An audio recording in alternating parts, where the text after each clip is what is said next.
Hey everyone, welcome back to the channel. Today, we're tackling a super practical topic: how to transfer BUSD from Revolut to your Coinbase wallet in 2025. With crypto evolving rapidly, this guide will help you navigate the process smoothly and securely, whether you're building your investment portfolio or just moving funds around.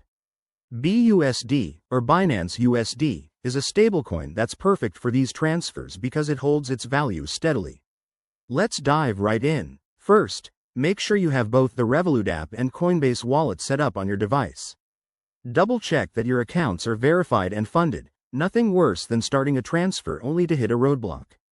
In 2025, advancements in blockchain tech might make this even faster, but the basics remain the same. Step 1. Open your Revolut app and log in securely. Head over to the Crypto tab. It's usually front and center for easy access. Step 2. Select BUSD from your list of assets. Take a quick look at your balance to ensure you have enough, and don't forget to factor in any transaction fees, which could be lower in 2025 thanks to improved networks. Step 3. Tap on the Withdraw or Transfer option. You'll need to enter your Coinbase wallet address. Don't worry, I'll walk you through that. Open your Coinbase wallet app, go to the Receive section, and select BUSD or the appropriate network like BEP20. Step 4. Copy the wallet address from Coinbase and paste it into Revolut. Double-check for typos. One wrong character could send your funds astray. Step 5. Enter the amount you want to transfer, review the details, and hit Confirm. You'll get a confirmation prompt. Always verify before proceeding. Step 6.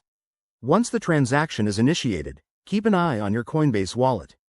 In 2025, transfers might be almost instant, but it could take a few minutes depending on network traffic. And just like that, you're done. Your BUSD should now be safely in your Coinbase wallet. A quick tip: always use two-factor authentication and consider hardware wallets for added security in the crypto world. If this tutorial helped you out, smash that like button, subscribe for more guides, and let me know in the comments if you have any questions. Thanks for watching. See you in the next one.